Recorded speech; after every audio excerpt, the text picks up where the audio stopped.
പിതാക്കന്മാരെ ഞാൻ അറിയിച്ച സുവിശേഷം മാനുഷ്യമല്ല എന്ന് നിങ്ങളെ ഓർപ്പിക്കുന്നു. അത് ഞാൻ മനുഷ്യരോട് പ്രാപിച്ചിട്ടില്ല, പഠിച്ചിട്ടുമില്ല. യേശു ക്രിസ്തുവിന്റെ വെളിപ്പാടിനാൽ അത്രേ പ്രാപിച്ചത്. അത് ഈ മനുഷ്യൻ പ്രാപിച്ചതാണ്.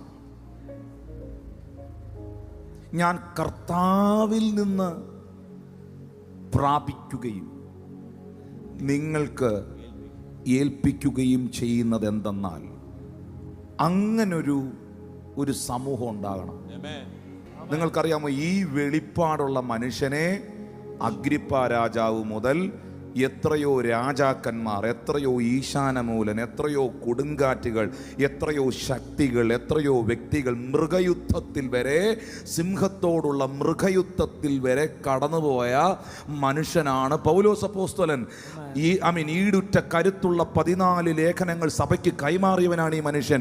ഞാൻ ചോദിക്കട്ടെ, ഇത്രയും രാജ്യങ്ങളും രാജാക്കന്മാരും സമസ്ത മനുഷ്യരും തൻ്റെ ശുശ്രൂഷാ കാലഘട്ടം അവസാനിപ്പിക്കാൻ ദൈവം വെച്ചിരിക്കുന്ന സമയത്തിനു മുൻപേ ഒരു ശക്തികൾക്കും തന്നെ തൊടാൻ പറ്റാതെ പോയത് ആ മനുഷ്യൻ നിന്നത് ബുദ്ധിയിലല്ല, അറിവിലല്ല, വെളിപ്പാടില്ല. ഹല്ലേലൂയ. ഏത് കാര്യമാണെങ്കിലും നമ്മളുടെ അകത്ത് ആ ഒരു റെവലേഷൻ ഉണ്ടാകണം. ഹല്ലേലൂയ. നിങ്ങൾ കൈ അടിക്കുന്നു അല്ലേ, കൈ അടിച്ച് പാട്ട് പാടുന്നു. നിങ്ങൾ എന്തിനാണ് കൈ അടിച്ചതെന്ന് കൈ അടിച്ചവൻ ഒരു ബോധ്യം വേണം. വല്ലോ മനസ്സിലാകുന്നോ? ഞാൻ ദൈവത്തെ ആരാധിച്ചത് എന്തിനാണെന്ന് ആരാധിക്കുന്നവന് അതിനെക്കുറിച്ചൊരു വെളിപ്പാട് വേണം. ഇല്ലെന്നുണ്ടെങ്കിൽ അത് ആരാധനയാകുകയില്ല, അത് കേവലം ഒരു അനുകരണമായിരിക്കും.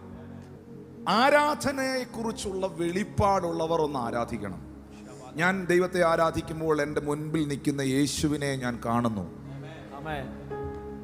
എൻ്റെ കർത്താവ് ആരാധനയ്ക്ക് യോഗ്യനെന്ന് ഞാൻ മനസ്സിലാക്കുന്നു. You need that revelation.